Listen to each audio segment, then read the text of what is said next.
नमो नमः। प्रदोषे दीपकश्चन्द्रः, प्रभाते दीपको रविः, त्रैलोक्ये दीपको धर्मः, सुपुत्रः कुलदीपकः. So, pradoshe deepakaschandraha. So, at night, the source of illumination is the moon. Prabhate, in the morning, deepako ravihi. The source of illumination is Ravi, that is sunlight.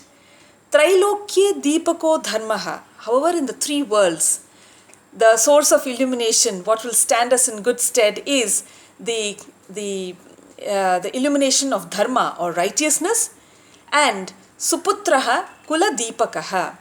A virtuous son, a virtuous offspring, son, daughter, either ways, virtuous offspring illuminates the entire lineage. Now, as though to very nicely corroborate the last part of the Subhashitam, Suputraha Kuladipakaha is the lineage of Vasishtha. Vasishtha, his very erudite son, scholarly Shakti, son Shakti, his son Parashara, his son Vedavyasa, and his son Shukha. So we know more about Vedavyas and Shukha.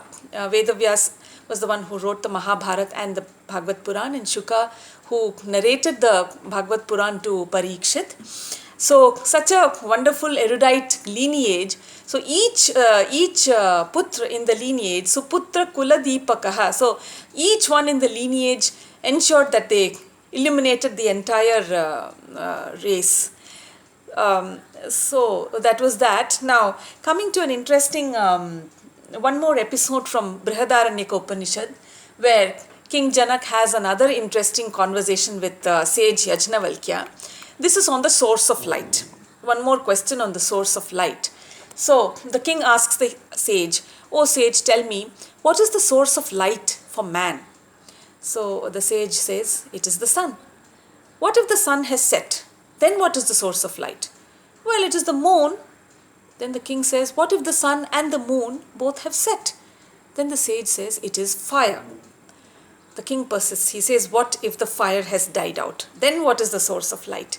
The sage says, "Then it is the voice, because even in darkness we can sense the direction of the sound, and that will guide us. So that is the source of light." Then he says, "What if the voice too has died out? Tell me, sage, what is the guiding force then for us?" Then the sage says, "Then it is your Atma." The Atma, what is Atma?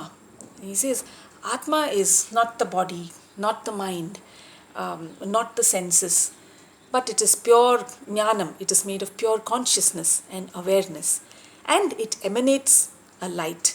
So eventually at the time, when the time comes for the Atma to leave the body, it emanates a light, and it is this light that guides the Atma upwards towards the Brahman, right? Exits from this. There are several orifices in the body, but when the Atma, guided by this light, by it is self-luminous, guided by its own light, when it exits from this from this spot on the skull, then it travels on the Archiradi Marg, in other words, the path of light. Archis means light. It travels on the path of light, and it is this Atma, this illumination from the Atma, which eventually carries you on this fantastic path towards moksha, where it eventually merges with Brahman and becomes one with Brahman.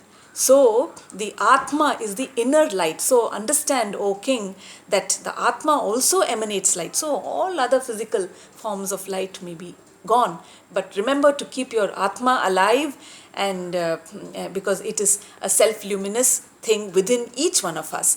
Pradoshe deepakaschandraha, prabhate deepako ravihi, trailokye deepako dharmaha, suputraha kuladipakaha. Of course, this is for the material world, but the Atma, the luminous Atma, is the one that will carry us. Eventually, it'll help us in attain emancipation. Namo Namah.